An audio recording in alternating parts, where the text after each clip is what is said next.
Vedare tinokuchingamidzai zvekare kune chimwe chirongwa pano paZim Facebook Secrets and Confessions. Tadzoka zvekare nemamwe mamessages. Regedzai tibva tapinda mumamessages edu atadzoka takakubatirai.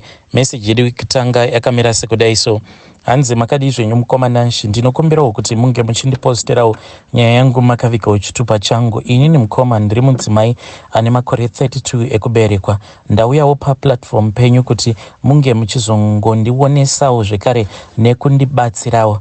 Zvakaitika kwandiri mukomananshi ndezvekuti inini ndainge ndakauyawo kunoku kuSouth Africa nemurume wangu, but munongozivawo kuti South Africa zvairi munongopedzisira mava kunetsana. Saka mistake yandakaitawo on my side, yes, I want to tell the truth, kuitira kuti vanhuwo vange vachizondibatsira. Ndakati ndauya kuno kuJoni mukoma, murume ndokubva atanga kunetsa. Murume mari yake ainge ava kungoipedzerawo mumagirlfriends, inini ainge ava kusatombondiona zvachose. Then ndakabva ndazombotaura nehama dzake dzikabva dzati dai makwanisa kutsvaka kwenyu kwekuti munenge muri kwenyu moga, because at that time tainge tichigara kumalocation. Saka ndakabva ndazotaurawo nevamwe bhudhi vangu vanoshandawo kumaprazi. Saka bhudhi vakabva vazondiwanira basa, ndini ndakatanga kuwana basa.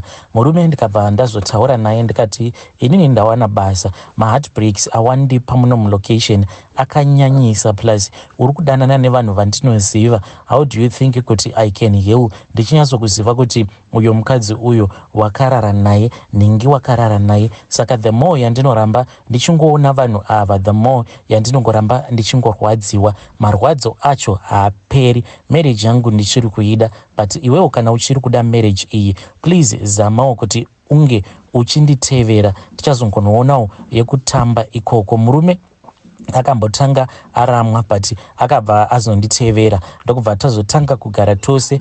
Murungu ndakagara ndamuudza kuti murume wangu inini handikwanise kuti ndinge ndichigara kure naye, but takatonyepa kuti isusu tainge tichitobva kuZimu, because murungu wepo ainge asingadi vanhu vanenge vagara vari muSouth Africa vane experience. Aida vanhu vaya vanenge vachangobvawo mukusvika muSouth Africa. Mukoma tichisvikapo pabasa apa painge paine couple iyo yainge iripo, ndivo vainge vachishanda zvavo ipapo. Then inini ndikabva ndazotanga kushanda, ndainge ndichishanda nemukadzi wacho. So inini nemurume wangu takava vanhu vekuti taingoramba tichingonetsana mukoma, tichingonetsana a lot. Kudzamara ndazofila pain, the pain was just too much. Ndokubva ndazonyengwawo neumwe murume ainge achingogarawo kuno kumaprazi kwatinogara. Akangondikumbirawo namba dzangu one day pandainge ndaenda kutown. Saka takati takagara tose pasiti, kombi yainge ichiri kulodewa. Ndokubva andikumbira mafoni numbers angu. Apa ndainge ndine imwe stress, mazi stress aya ekuti uchifamba unenge wava kufila kuti panapa handisi kana munhu.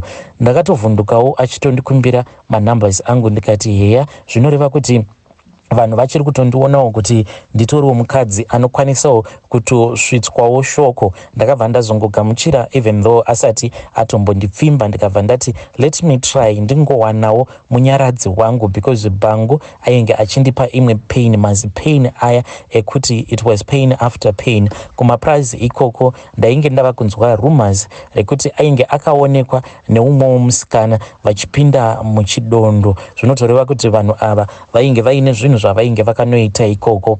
Iye ndakamubvunza akabva aramba, akangonditi pane hanga dzake dzaainge akateya. Saka iye akangoonekwawo nevanhu vakamuvenga achipinda muprazi muya achienda kunotarisa izvo zvidzingi zvake zvaainge akateya. So mukomanashi, the pain was just too much. Baba ava ndakabva ndangovapawo mafoni numbers angu, ndikangoti ndichangoonawo kuti ivo vachati kudii kwandiri. Takabva tazotanga kungotaura tose. Ndaiti pose paya pandinenge ndarwadziswa ne-ex-husband yangu, ndaibva ndangotanga kutaura navo baba ava vachingonditumidzirawo manovels zvekare nemajokes, life ichitongoenderera yakadaro. Saka uyu mukadzi uyu wandainge ndichishanda naye at that time, tainge tichishanda tiri vatatu. Saka munongoziva kuti kana uine mapain ako, uine mastresses, munhu waunoshanda naye unozotongogumisidzira wamuudza. But inini ndaiva munhu uya wekuti life yangu is very private. Ndainge ndisingatomboudzi vanhu nyaya dzakawandisisa. Like ipapo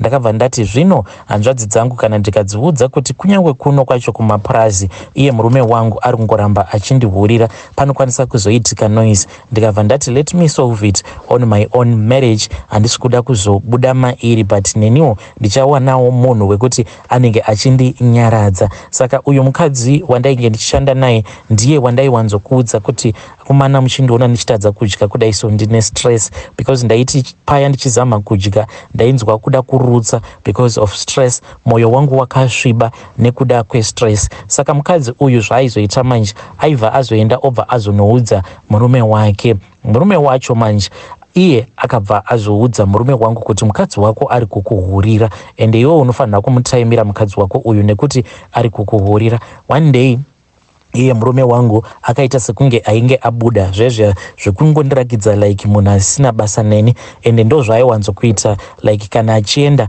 kunosangana nevanhu vake aibva andiita rough obva anditreata rough then obva abuda. Ndo zvaakaita musi iwoyo, but hapana kana kwaakamboenda. Mukomana shi akangoenda ndokubva azonohwanda muchidondo usiku ihwohwo with pain. Mukoma ndakabva ndati panapa it is far much better kuti neniwo ndinge ndichiendawo kuboyfriend. Saka ndakati ndichingobuda ndichikiya door ndakunojamba waya, ndipo paakabva andibata akabva ati uri kuendepi. Ndikabva ndashaya kuti ndomuudza kuti ndiri kuenda kupi. Mukoma takatanga kunetsana paya, takarwa mukomana shi, but iye nekuda kwekuti ainge ari munhurume akabva azondikurira simba. Akati andikurira simba kudaro ndokubva andibvutira foni iyi. Mukoma akazoita zvezve zvekuti patenge tadana vana tsano tava kugadziriswa paya, ndipo paakabva ati ndinokumbirawo kuti iye ange achiisa password pafoni pake. Apa inini ndainge ndisina kana kumbogara ndakatipira chikomba changu cheche kuti chiregedza kutaura neni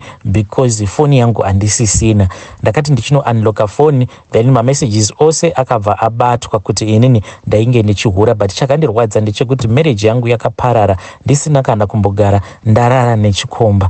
Garaji rangu mukoma, it was just too much because munhu wandakazoblema mukadzi uyu wandainge ndichishanda naye because iye ndichinomuudza nyaya dzangu dzose idzi ndaisatarisira kuti nayewo achanoudza murume wake. It was very painful to me. Saka inini naye takazongova vanhu vaya vekuti taingoti padiki tobva tatukana, padiki tobva tatukana. And most of the times mukoma ndaiti kana akanetsana nemurume wake ndaibva ndafara because iye ainge aine weakness yekuti kungononetsana nemurume wake, so aibva atorongedza chihandbag chake obva atoti zvemarriage haachadi. Ndizvo zvandainge ndichifara nazvo izvozvo because ndaiziva kuti at least kwaari ikoko kana akambosiya murume, inini ndinenge ndiriwo single, murume ari single, nayewo kwaanenge ari ikoko panguva yacho anenge ari single because ndainge ndava kurwadziwa kuti wangu murume akandidhampa plus kuzosekwa. Munoona kumapurazi kune mamwe makuhwa ekuti zvinhu zvikangoitika within a couple of hours munhu wese anenge ava kutozviziva. Saka it was just too painful for me. Ndainge ndichidawo kuti nayewo ange achifila that same pain, and ndaingoti kana akangobuda so ndobva ndatanga kutomunyeyawo nevamwe vanhu vekumapurazi ikoko. Saka news dzichifamba zvaizoti kana zvikazosvikawo munzeve dzake zvaibva zvazomurwadza apa kuti ange achindibvunza aishaya kuti angandibvunza sei. Takazosvika kurovana mukomana inini nemukadzi uyu. Patakarovana ndipo pandakabva ndazozviudza kuti it was far much better kuti inini ndinge ndichingomuparadzira marriage yake so that iye ange achingoshayika panzvimbo. Ndo zvandakazoita izvozvo mukoma. Ndine vamwe sekuru vangu, sekuru ava ivo vakambotanga vari n'anga, but pari zvino vanongoita izvozvo zvekubatsira but vanotyisa sekuru vangu ava because ivo zvavanoita vanoti kana vakabata mhene vanodziti mhene, vakabata mhene dzavo sometimes vanombotiudza nyaya dzekuti ndakamboenda kumba kwanhingi ndikaona kuti munhu ane twunhu twake, saka vanogara vane ivhu ravanotora kumakuva vanongorisiya pamba pemunhu iyeye vachiitira kuti pamba ipapo kana paine urwere kana vava kuda kuti vange vachipiwa more money nemunhu iyeye, hameno kuti vanozvifambisa sei, vanongoenda kumakuva then vobva vazonotaura hameno kuti vanonodetekera vachiti kudii, but vanenge vachishandisa ivhu riya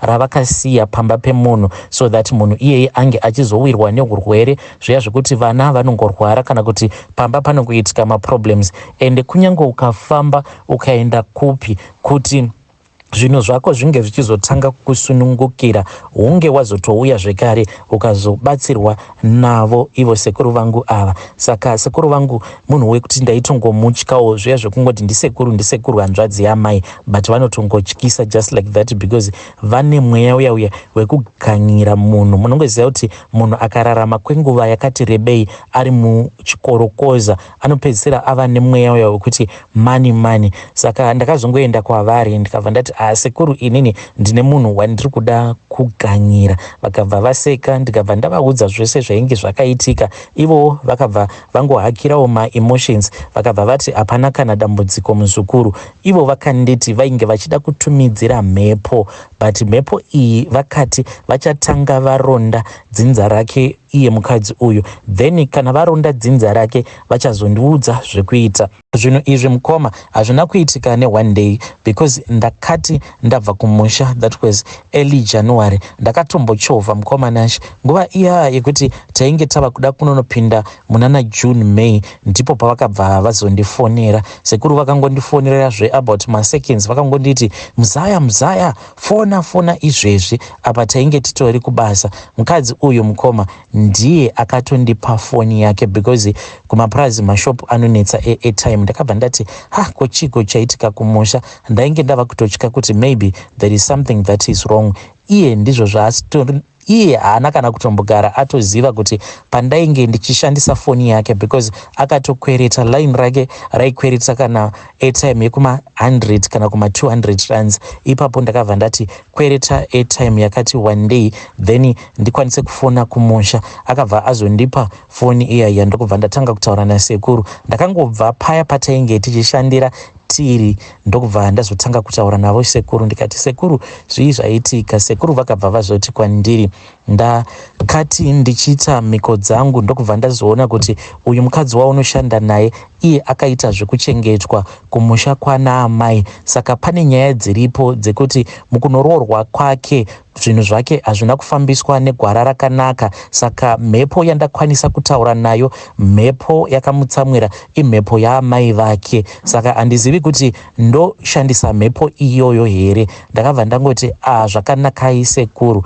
ndokubva ndatodzoka paya pandainge ndiinaye mukadzi uya ndikabva ndamudzorera foni yake. Ndakangoti ndashandisa foni yake mukoma nashi, ndipo pakabva patangira zvekare friendship yedu because ndainge ndava kuzviita kunge munhu ari desperate pano nepapo. Ndaita sekunge munhu apererwa kana neshuga kana mafuta, ndichienda ndichinopinda mumba make because ivo sekuru vakati pose apa pavanenge vachigadzira mishonga yavo, inini ndinofanira kuti ndinge ndiine access yekuti ndinge ndichipinda mumba make mukadzi uyu. Dzimwe nguva mukoma ndaitoti kana ndakarara so ndaitorota ndakamira kugate repapurazi ipapo pandinoshanda, then ndaibva ndatoona umwe mukadzi anenge akapfeka hembe black, then aibva atanga kufamba ndichimutevera kuzonosvika achizosvika pamba pemukadzi iyeye uyo wandakazorambisa nemurume wake. Then iye mukadzi uyu ainge achitadza kupindamo mumba omu. Sekuru vakabva vati ndokusaka ndakati iwewe unofanira kuita friendship naye mukadzi uyu because paunenge uchipinda mumba make mukadzi uyu unenge uchimuzarurira nzira dzekuti akwanise kupindamo mumba imomo. Kana akagara ati teshe agaramo mumba imomo, iye mwana wacho uyu achabuda ega mumarriage imomo. Sekuru vakabva vazoti kwandiri ndikuda kuti marriage iyi inge ichizomurwadza, marriage iyi ichamubaya sekunge ari kubayiwa neminzwa yemuti wemupangara ende ega achabudamo mumarriage imomo. Aiwa, takatanga tiri maenemies kuzotosvika mukoma tava mabest friends zvekuti aiti kana murume wake asipo ndaitoswera zvangu ndiri kumba kwake kuzosvika sekuru vachizondifonera zvekare. At that time pavakandifonera sekuru ndainge ndavatengera chimwe chimobisol so chandakavatengera zviya zvemamobisel zvekunana pepu zvema 400 and something. At that time pandakachitenga zvainge zvichiri kuma 300. Ndikabva ndati sekuru kuti tinge tichitaura nemacalls zvinotinetsei because kunodhura kufonera kumusha. Ndikabva ndavatengera chifoni chiya, vakabva vazotaura neni vakati muzukuru zvako zvaita, bhomba rako rava kuda kuputika, but inini ndiri kufanira kuti ndinge ndichiuya ikoko. Ndikati kuno here nhai sekuru? Vakati hongu ndiri kufanira kuti ndinge ndichiuyako kuJoni because ndinofanira kuuyako ikoko ndakabereka mhepo. Vainge vachirevera mweya waamai wemukadzi uyu, mai vacho vakashayika, saka vainge vachida kuti mhepo yacho inge ichiuya kunoko. Vakati vachiuya kuno vakati ivo mhepo iyi vanenge vakaibereka kumusana kwavo. Sekuru vachisvika mukoma ndakaseka because vainge vakapfeka sheti yavo nejaketi ravo, but vakabva vati muzukuru ndikuda kuti ndinge ndichikurakidza kuti ndinokuda sei, ende pavazukuru vangu vose ndiwe wandaitira zvinhu zvakadai. So vakabva vazoburutsa. Sekuru vangu vakati vasvika mukoma tainge tichitoita nyaya zvedu takamirira vanatsano kuti vange vachiuya kumba kwangu. Mukoma sekuru vakabva vati muzukuru wangu pavazukuru vangu vose ndiwe wandinonyanyisa kudisisa, ende dai wanga uri umwe munhu handaimbokuitira zvinhu izvi zvandakuitira. Ndikati ko maiteiko nhai sekuru? Vakati haisi nyore kubva kuzimu ndakabereka mhepo ndichiuya nayo kunoko. Ndikabva ndati nhai mhepo yacho ko inoberekwa seiko? Sekuru vangu vakabva vazokurura jaketi iro ravainge vakapfeka ndokubva vazokumura sheti yavainge vakapfeka mukoma. Ndakaseka ndichiona kuti sekuru vangu vakabva vati muzukuru unoonaka sande nyore kubva ndichibva kuzimu ndanga ndakangopfeka jaketi kuchipisa muzukuru ndanga ndakangoripfeka jaketi iri because vainge vasingadi kuti vanhu vaone kuti vainge vakasungirira something under the jacket. Mukoma vakazoti vasunungura zambia rerya ndokubva ndaona kuti vainge vakabereka kamwe kainge kakangoita kunge kamudzi kainge kangori very silly. Vakabva vati kamudzi aka ndikuda kuti unge uchienda kunokarasa mumba make mukadzi uyu. Ndikati zvino kukana akazokaona ivo vakabva vati kunyange akakaona as long as iwewe wangokarasa mumba make kana kakangoita one night usiku humwe chete karimo mumba make zvako zvinenge zvatoita.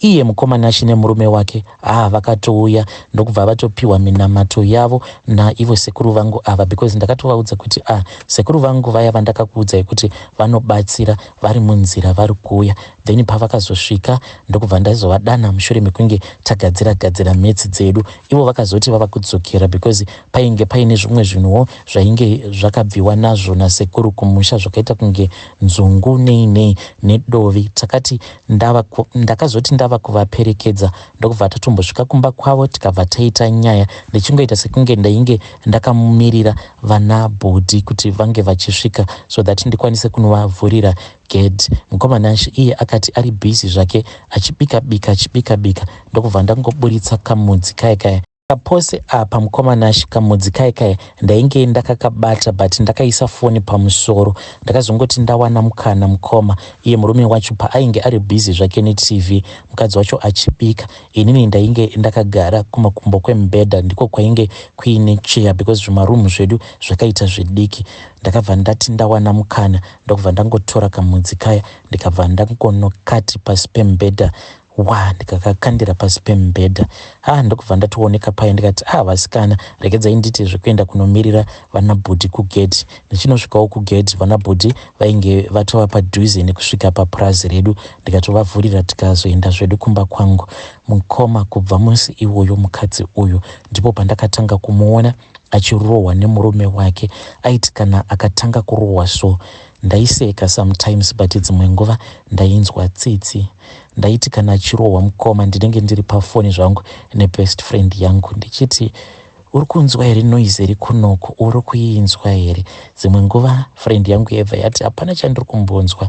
Ndaibva ndazobuda panze manje because marooms edu pane ka distance kubva kurumu kwangu ndichienda kuiyo yainge iri room yake mukadzi uyu. Ndaiti kana ndasvika kuya foni zvangu ndobva ndangoiseta ndoti uri kuzvinzwa here? Apa ndinenge ndichimutextera paWhatsApp. Tobva tatanga kuseka mukoma tichiseka zvedu paWhatsApp ipapo.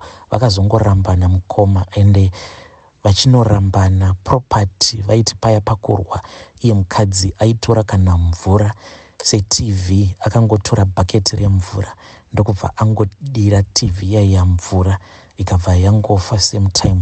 Firiji idzi mukoma mafiriji vaiti vachirwa paipaya dzinenge dzichidzurwa tambo. Ndaizoseka manje vaiti kana vakambowirirana ubva wazoona vanhu vadana munhu anogadzira sefiriji vamene kuti yakagadzirwa runokwana kuita ungani ichingodzurwa yobva yafa. Kudana futi vanhu vanogadzira mukoma kuzosvika murume achiti inini iyi iloss. Ndobva aenda akanotaura nemurungu. Ndini ndakatomunyengera ndikati iwe uri kuitiswa loss nemunhu wako uyu because taraone kuti mafoni anoputsa, kana aputsa foni obva waenda kutauni womunyengerera unonyanya kumudiko munhu iyeyi.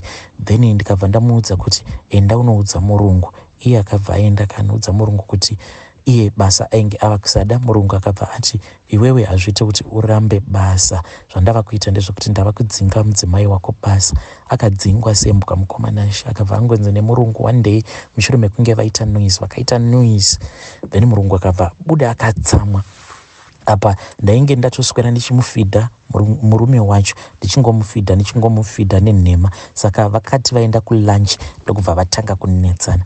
Vakanetsana lunch yose. Apa ndainge ndakangoita zvokungovhura zvangu curtain rangu ndichidongorera vanhu vachingoita bhitiri. Umwe achimboti akabuda panze because mukadzi wacho ainge akabata chihandbag achida kuenda. Ndichingoseka zvangu mukoma. Lunch yakazoti yakwana ndokubva ndapinda mubasa. Dzikanoti 3 dzichinoti half 3 ndokubva ndangotanga kuita mamwe mabasa ekuti murungu akatozviona kuti apa ndainge ndichishanda ndiri ndoga. Akabva abuda akatsamwa murungu because noise vainge vainzwa. Ndokubva andibvunza kuti ko varipi, George aripi, not his name, Susan aripi, not her real name. Ndokubva ndati variko kumba kwavo uku zvikanzi vari kuitei because the lunch is over. Ndikabva ndati Susan is the problem, Susan is a big problem boss. Akabva ati what is going on? Ndikabva ndati Susan has found another job, she wants to work at another farm. Apa ndainge ndichingoti nhema zvangu mukoma Nashe, ndichingodziruka nhema. Bosi vakabva vabuda vakatsamwa, vakabva vati Susan, get out of my farm, go, I do not want to see you anymore. Ndokubva azongotora chibhegi chake akabva buda akaenda. Ndakati musikana achienda so achifamba ndokubva ati kwandiri vasikana zvepano inini zvandiramba ndava kuenda. Ndokubva ndaita sekunge ndainge ndichirwadziwa naye, ndikaita sekunge ndairwadziwa naye, but mumwoyo mangu ndaitoti bye bye, tichazoonana bye bye. Handiti ka mukoma Nashe akati aenda. Ndokubva ndazotaura nefriend yangu pari zvino ndiye ari kugara nemurume uyu. Apa friend yangu paainge ari kuprovince kwaaigara aitogara zvake nekamwe kamuchinda kake. Takangosota mates kuitira sekunge munhu ainge asina kana 2 months abva mukusvika muSouth Africa. Nanhasi uno murume uyu hapana kana chaanomboziva, but friend yangu ndakangomuudza kuti handiti unoona kuti murume uyu munhu ari bossei, you will just make sure kuti madhiri ako ose awakamboita kumashure uko haumaiti, but vatova vanhu vari kutozviraramira bo ende life iri kutoenderera mukoma Nashe, no problems at all. Hei vedare ndo message iyo yandakatumidzirwa ichibva kuna vahanzvadzi vedu. Hanzi ndakati bye bye Susan, bye bye. Munozviona ka vedare kuti dzimwe nguva waunenge uchiti ndiye best friend yako, iye anenge asingatombokufariri. Ngatitaurei nawo vahanzvadzi vedu ava mucomment section. Tiri kudzidza zvechokwadi.